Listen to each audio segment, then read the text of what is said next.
thank you very much for coming to this lecture. I should say one or two words about why it's in English, besides the popularity of English in this country now and in this university, that I have here a few of my students in the Open Mind Master Program in Cognitive Science, and I owe them sort of completion of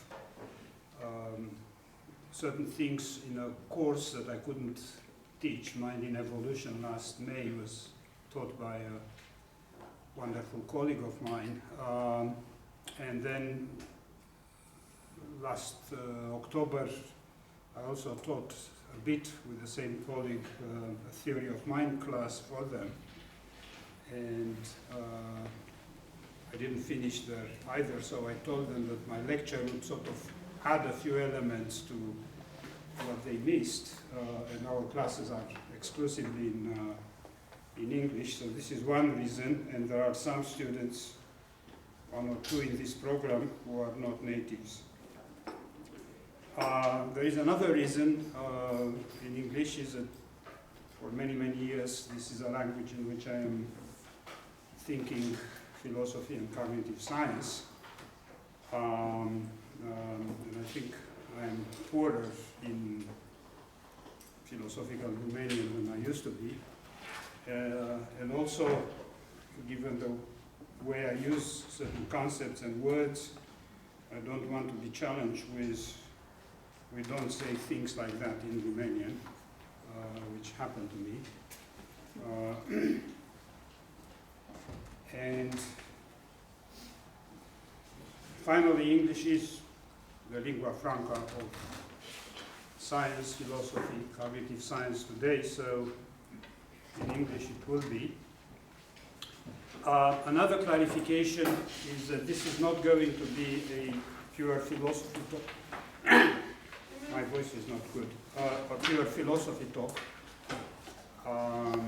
It's to the distress of some of my philosophical friends. I have stopped doing pure philosophy probably in my third year of undergraduate here in this very institution, and I never looked back. So I am a sort of opportunistic student of the mind, taking my insights, evidence, concepts, theories, wherever I can find relative to a topic of interest. And the topic tonight is self-reflection.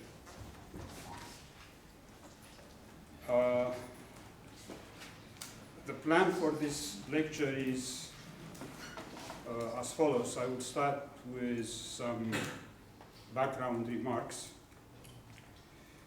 Then, following a good methodology in cognitive science, which I think started with many decades ago with Noam Chomsky, I will start with a conceptual profile of this competence for self-reflection. Then I will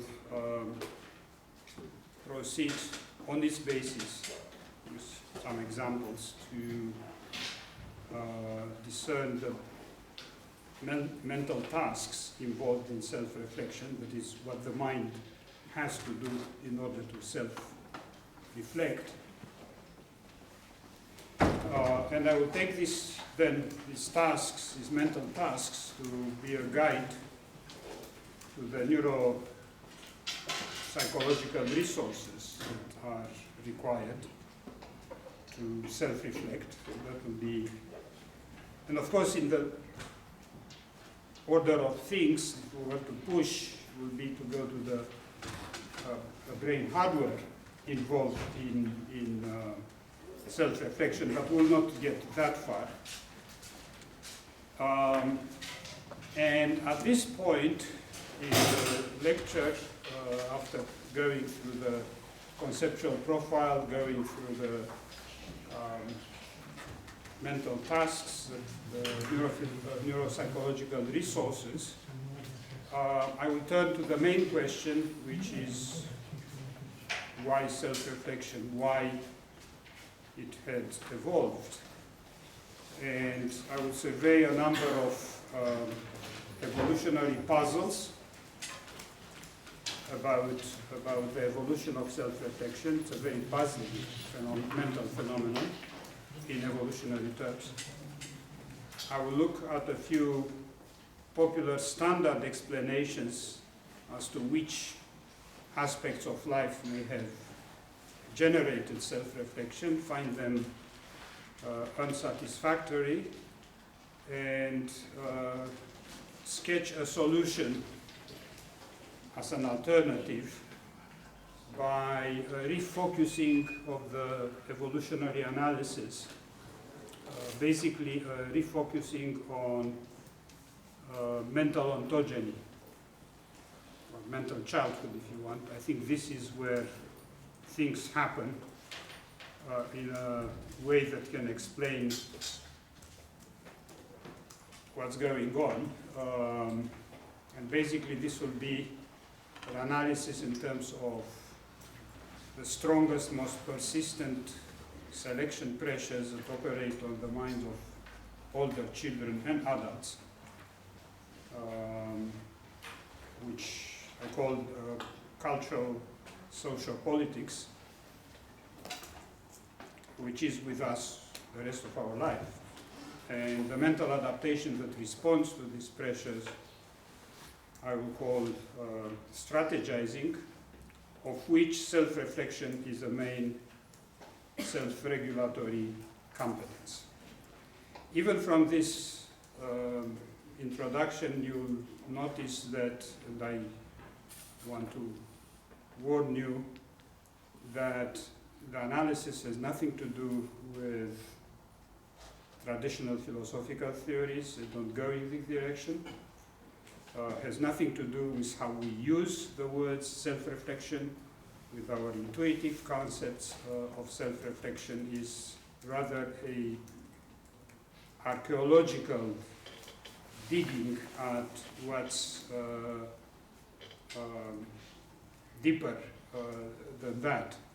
If I were to paraphrase Chomsky's earlier analysis of grammar, I would say most philosophical theories and ordinary language, ordinary concepts represent the surface grammar of self-reflection. I am interested in the deep, hidden grammar of self-reflection. Of course, it's not the grammar, it's basically the mental architecture and its evolution, its reasons to be.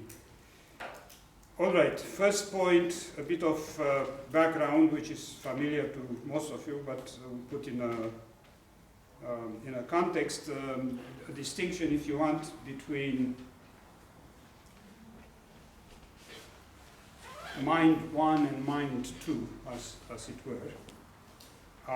Mind one is something that we share with all our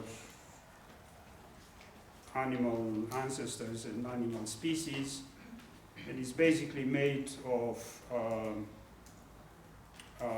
perception, action, circuits, simple memory systems, habituation capabilities, things of that sort that are widely shared biologically. Mind two is the conscious part of the mind, or the conscious mind that engages in what I would call intellectual activities, such as reasoning, deliberation, decision-making, theorizing, imagination, and which operates offline most of the time, completely separated when necessary from perception, action, circuits. It's slow, it's deliberate, it's serial, step by discrete step, reflective. And a useful traditional term for this mind too, which I will use from time to time, is intellect.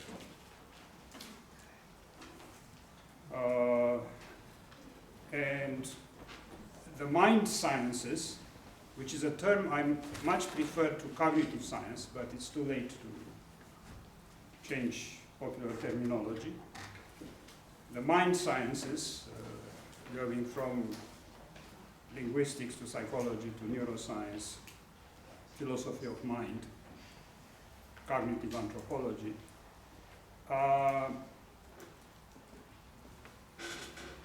know pretty well how to think of mind one and how to explain its evolution. I mean, the picture is not complete, but I think we're in pretty good shape about that. Mind two, or the intellect, is quite another matter, pun intended. I don't think we know, with relatively few exceptions, how to think of the competencies involved in the intellect. And interestingly enough, the only breakthrough are at the threshold of mind one and mind two in terms of methodology of thinking, and this is Chomsky on language, and to take the pioneers, of course. Now there are entire disciplines, but Chomsky on language and David Marr on vision. But neither of them is really inside the intellect, is at the interface of, if you want, of mind one and mind two. So basically this leaves the example that I gave, reasoning, deliberation, decision-making, imagination, self-reflection, pretty much in the dark in terms of how to think about what is involved, namely the mental tasks involved, the neuropsychological resources. And as for the evolution of the mind too, of the intellect, I think we are really, really in the dark. I haven't seen much of any very good, persuasive explanation as to why an intellect has evolved. Today I'm going to focus only on a restricted but central part of what I think is intellect, which is self-reflection. I've done some work in the past on some other competencies, for example, imagination, with pretty much the same methodology and spirit of analysis. I should add, to conclude this background, that the strategy of analysis, inspired by the best news weekly that I read, recommend to people, The Economist, in their editorials often have this slogan, simplify then exaggerate, which I think is the best pedagogical method. And so I'm going to simplify the phenomenon of self-reflection to some basic essentials, and then magnify these essentials, adding a few things and ignoring many other collateral things, including our intuitive concepts about self-reflection, how we talk about self-reflection, and so forth. I think they are surface phenomena, they are collateral. I will have nothing to say about it. All right, so the first is a conceptual profile, and I'm going to start with some simple examples. They are easily multiplied by all of you because we use them most of the time. I entertain the thought of going to the store right now. An example. And what I'm doing is contemplating a thought. One feature which I'm going to introduce with a technical name in this example is what I will call metamentation.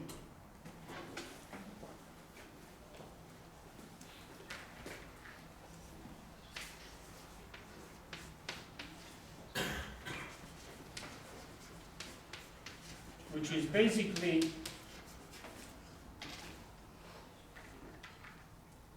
inner attention or the inner mental directedness toward some mental state,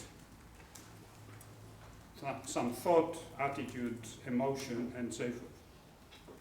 It's an intramental relation, or some experience, or something like that, offline and intramental, or internal to the mind. Okay, so metamentation is the first technical notion to characterize what would be self-reflection. Another example, related. Given other things I have to do, it would be not desirable to go to the store right now. Okay, this is another example. It has the same metamental loop. I'm contemplating a thought of mine, but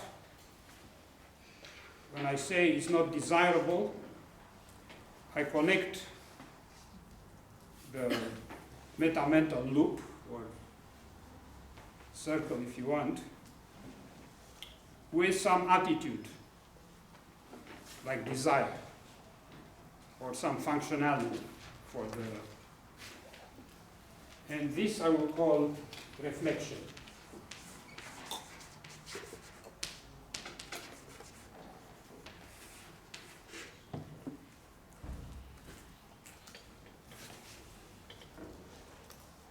In other words, it's a metamentation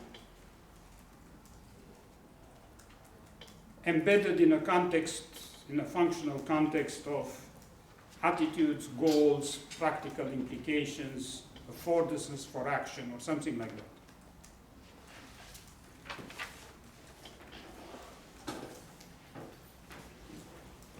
A reflective thought turns self-reflective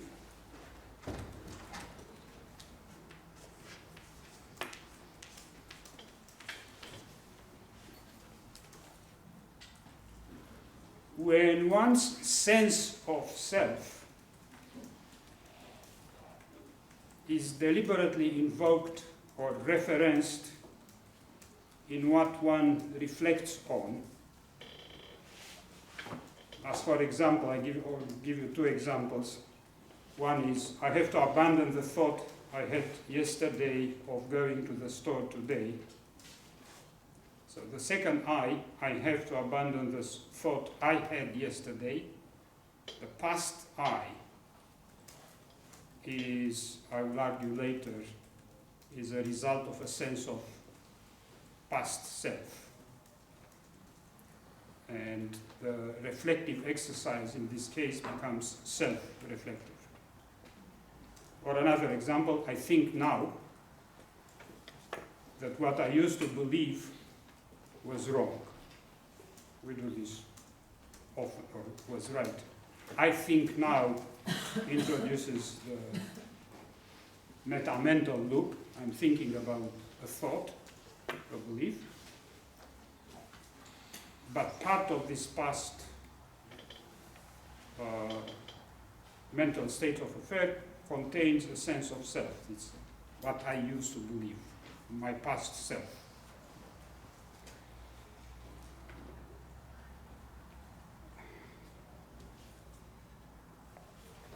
What is important to note right away, and is that I will be talking consistently about sense of self, not about self. I don't think, in the context of this discussion, I don't think that selves as such, as entities, have anything to do with anything. Indeed, I even doubt that, I will say a few words later about selves. But here is what's happening in the mind, in self-reflection. And I think what's happening in the mind is a sense of self. Not necessarily a representation, can take different forms. So registration is a radar, on the mental radar is a traces of selfhood or symptoms of selfhood, memories of selfhood. This is the generic idea of a sense of self, which is quite distinct from, I will argue later, the current sense of self that we have. So this sense of self that is part of what I think, as in the example, I think now that what I used to believe was wrong, that sense of past self I will characterize as virtual and displaced in space and time. Is not contemporary with me now. Somewhere in the past, or somewhere in the imaginable, or in the future, or in the possible. So the sense of self that will become a key piece in the machinery of self-reflection is a virtual, it's a sense, first of all, and second, of a virtual, displaced, projected self.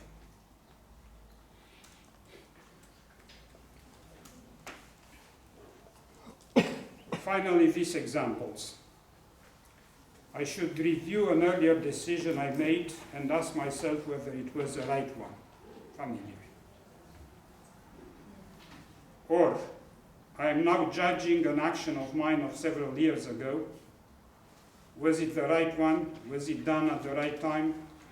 Was it beneficial to me and others close to me? Examples of reflection like this.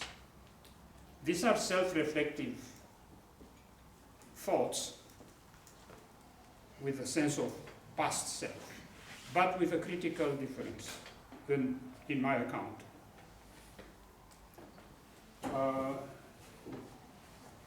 They are autobiographical.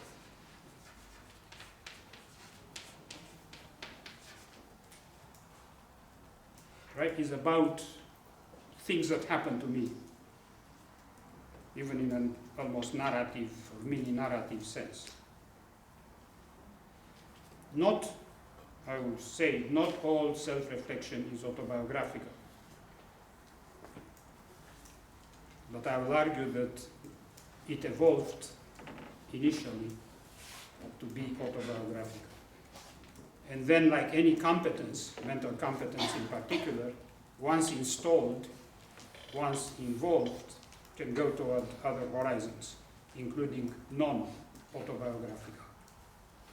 But autobiography is, I will argue, essential to its evolution. And generally, it requires, if it is a sort of autobiographical self-reflection, of course it has a sort of narrative projection in the past, future, possible, and so on. So, to sum up so far, I distinguish several dimensions in this conceptual profile of self-reflection, of increased complexity, if you want, even computational complexity, metamentation, reflection that becomes self-reflection, and self-reflection that becomes autobiographical.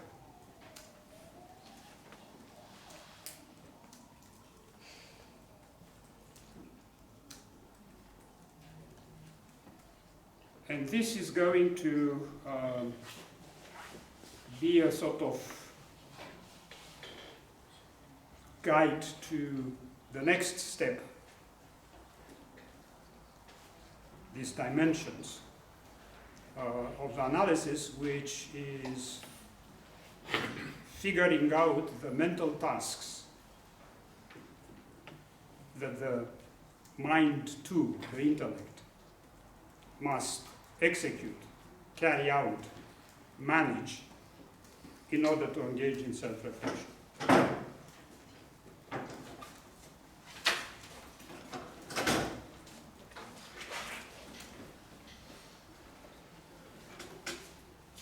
And I'm going to distinguish three major types of tasks at a sort of an abstract level, as it were.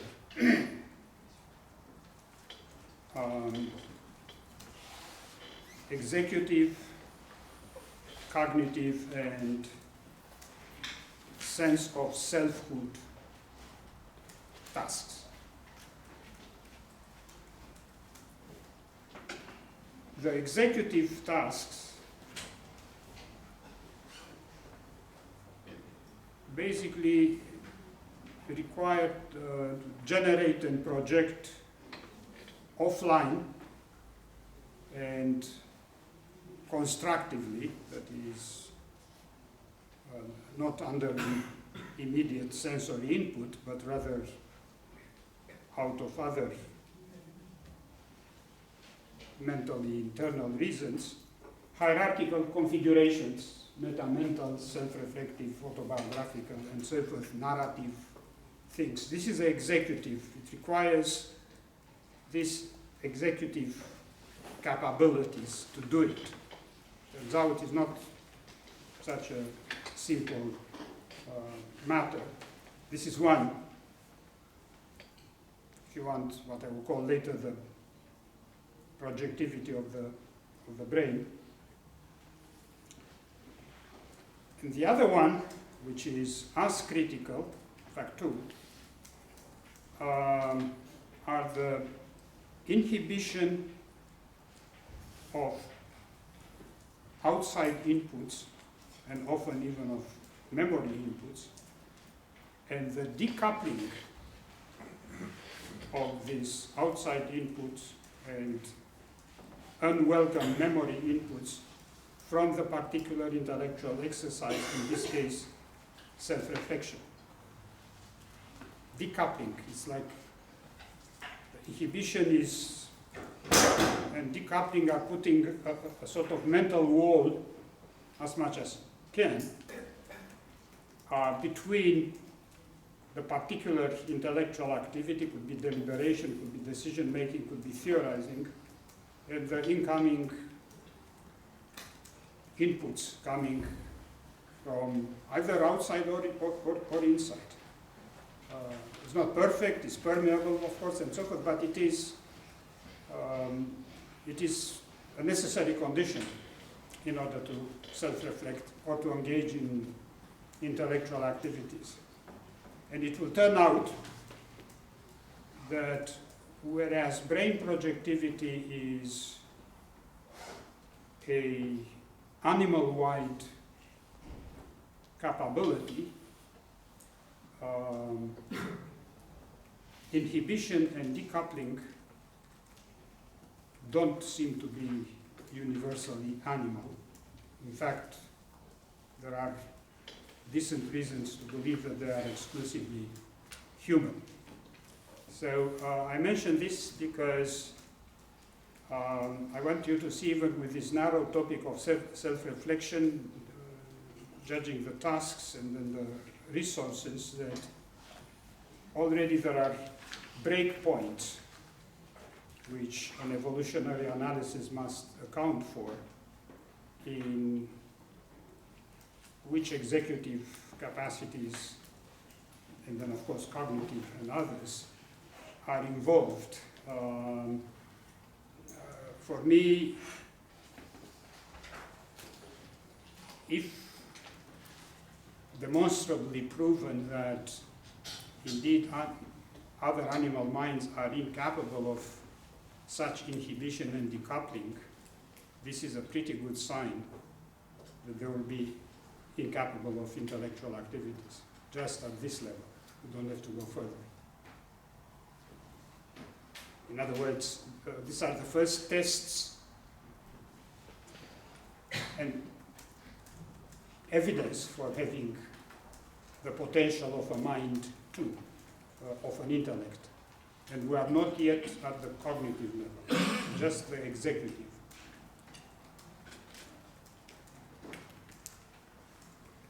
Cognitive tasks. Well, the first I already indicated. Consciously, deliberately, and explicitly metamentate by directing top-down attention and thinking at lower level thoughts, mental states, experiences, and be aware as a self-reflector, be cognizant of the representational relations of this lower level mental state, namely you are reflecting on thoughts, experiences, and so forth that in turn represent something, have a certain content, are about certain things. This is a main cognitive task, and I will later distinguish about it an operational side and a conceptual side, but so far it's more general. Finally, the sense of selfhood task. Now here, I'm going to distinguish three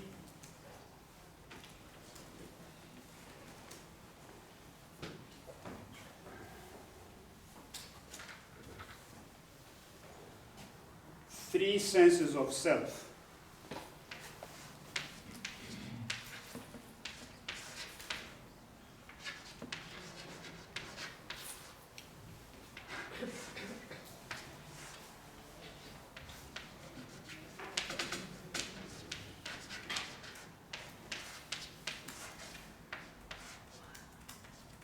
Okay, I will read them in a moment.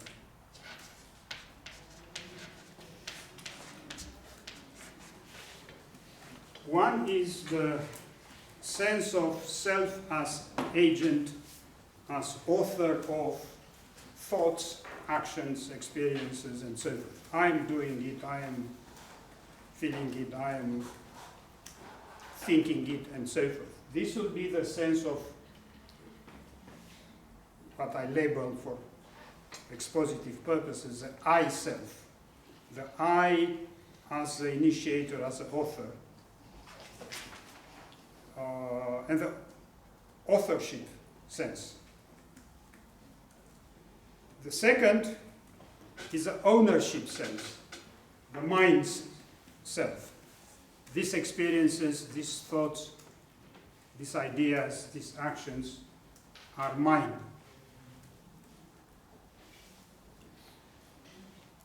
That is, one has a sense of authorship and ownership when one recognizes that one is the initiator of thoughts, actions, experiences, and when one recognizes, registers that the thoughts, experiences, actions are one's own, respectively. Now, it turns out that, well, the last one, which is the most important in our analysis, is a sense of me, self. That me is going to be the projected, virtual, displaced self of self-reflection. Okay? Now, it turns out that the two senses of I self and mind self are very robustly grounded in the neuropsychology of the human brain. There are mechanisms, even very primitive ones, for example, the immunological system, that recognizes whether the cells and the cellular processes happening in an organism are generated by the organism or are generated from outside, are initiated by the organism or are initiated by the world. And there are neurocognitive mechanisms that recognize authorship, and there are neurocognitive mechanisms that recognize ownership of thoughts. For example, in the literature on schizophrenia, there is a great debate about what's wrong in some cases of schizophrenia, particularly the case of thought insertion, when the schizophrenic patient says, this is not my thought, it was introduced in my head by some outside force or from outside. And there are scientists who think that here is a failure of the authorship mechanisms, and others who think that is a failure of the ownership mechanism.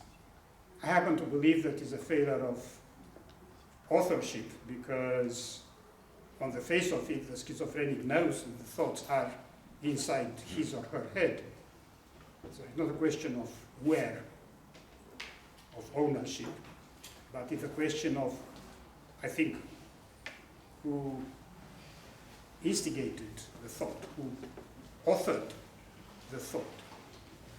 But that's a different thing. But what it points out is the presence of robust, evolved neuropsychological mechanisms that do this job, namely to provide the organism, to provide its mind with a sense of what I call I-self and mind-self.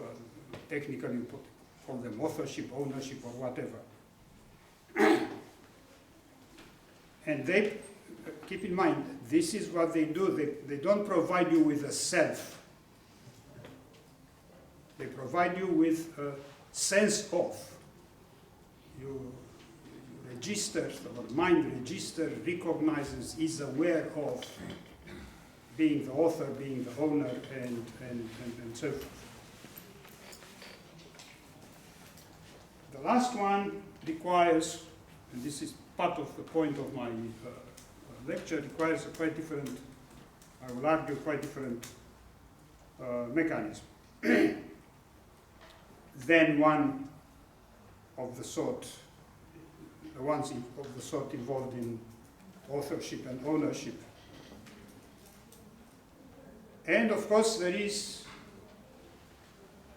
not only the sense of me-self, this projected virtual displaced, but also the autobiographical self, which requires its own mechanism. Okay, so much about the major tasks of self-reflection, executive, cognitive sense of selfhood, derived from the initial conceptual profile of self-reflection.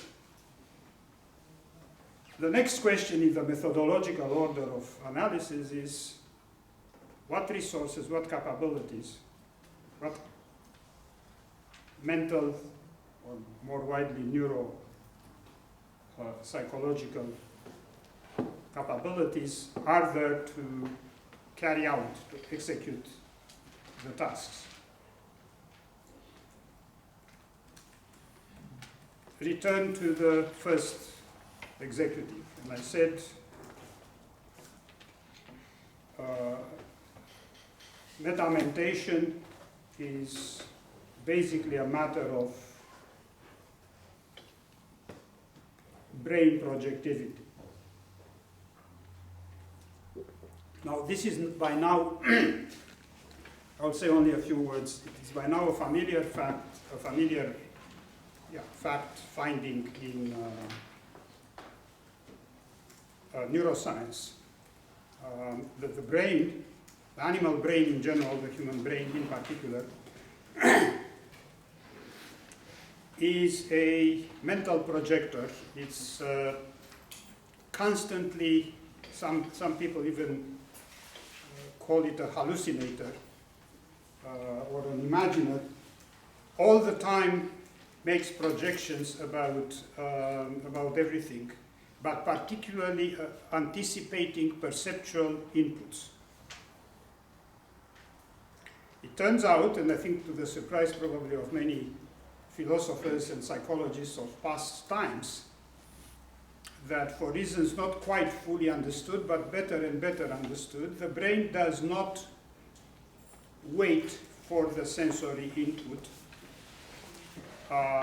to determine how the world is, for example, in perception, or in perception-action situations. But at the smallest clue,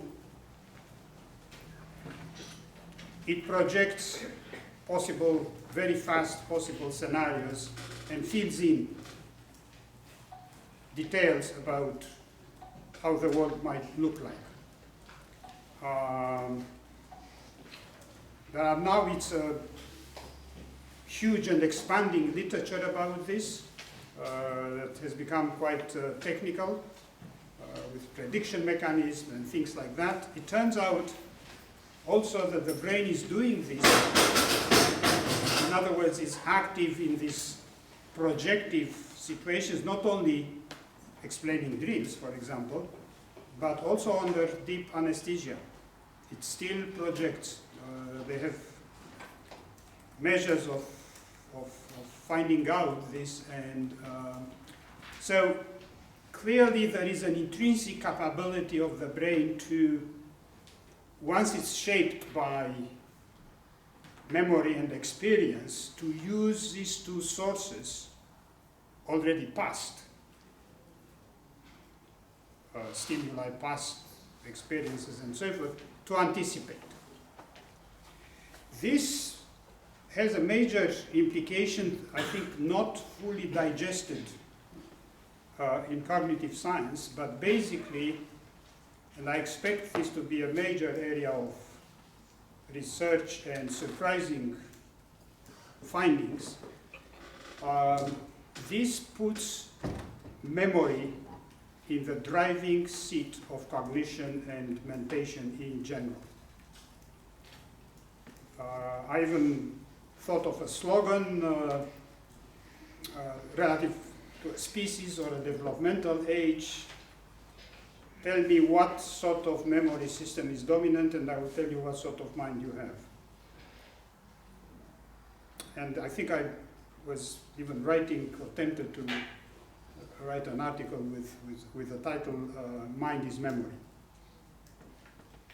And the story of brain projectivity clearly indicates that most of the bulk of the mental activity of the brain, whatever, including perception action circuits, taps, draws on memory data.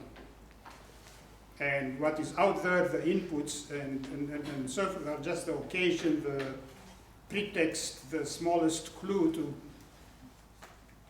have it unfold whatever expectations, anticipations, and stuff like this. I will not have time to develop in great detail, but I'm going to say a few more things about memory later. What I want to indicate about this projectivity from memory, which I think is deep down in the ground for self-reflection, in which other elements have to be built. For most animal minds, this memory projectivity is what I would call downstream. Goes from whatever in memory toward the action centers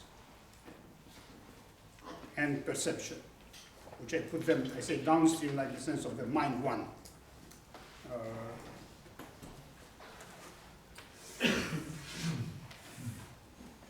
This is mind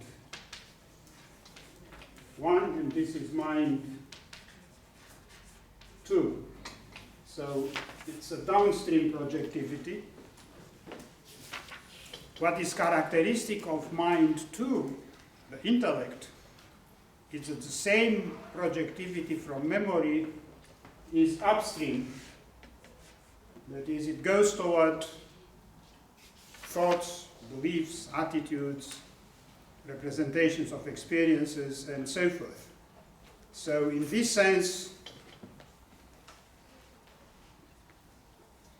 self-reflection is upstream projectivity, an upstream metamentation. Another executive, so this was the two major executives, one quite general, the projectivity, the other one also quite general, up to a point, memory. A third executive capacity required by self-reflection, and again we have a breakpoint here, uniquely human, is the so-called working memory. Working memory is not the short-term memory famous with 7 plus or minus blah blah blah, like when you are told, particularly in these days is relevant, you're told the phone number quickly, and you can, it has more than 7 digits usually, and you can remember it a few seconds, perhaps a few minutes, and this is it. Working memory is not that. Working memory is a capacious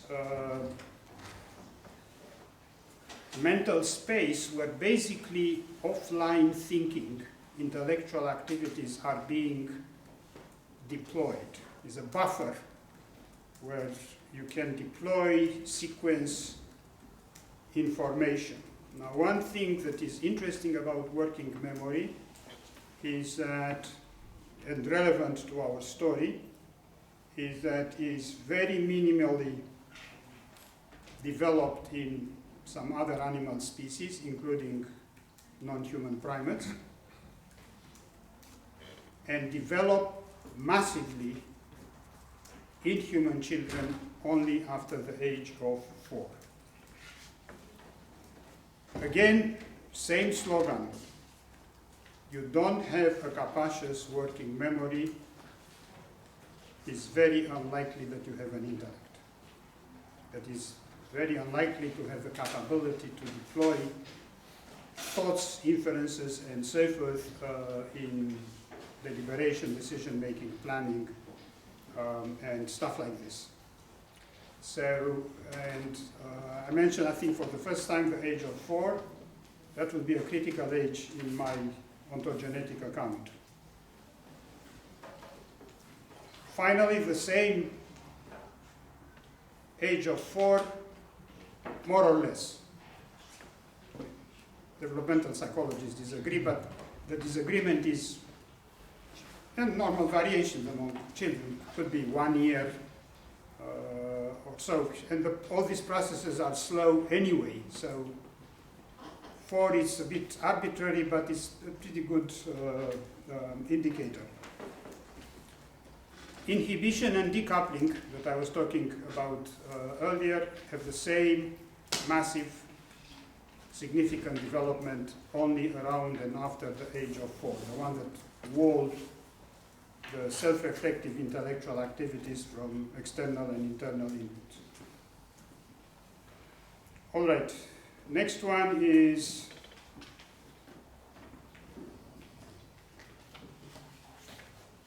managing one's own mental states, metamentation, which is part of self-reflection. I said there are 2, and I will only quickly mention them. There are 2 elements. One is operational, about which we don't know too much. This top-down attention, upstream projectivity, how we think about thoughts, is still neuropsychologically is still a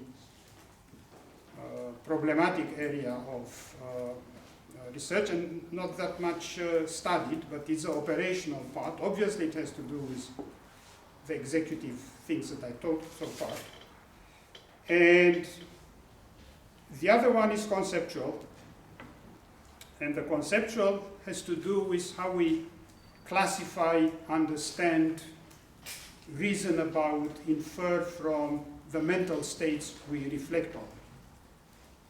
How we classify into attitudes, beliefs, desire, hopes, regrets, perceptions, memories, dreams, and so forth. That is the domain of what I call intuitive psychology. That is a domain of what is more widely called theory of mind or mind reading. I'm not going to say much, if anything, about it, except it's a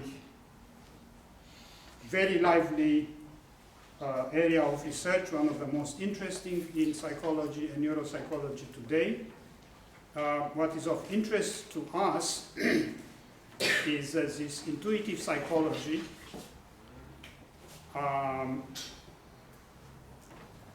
turns, as it were, toward one's own mind only around and after the age of 4.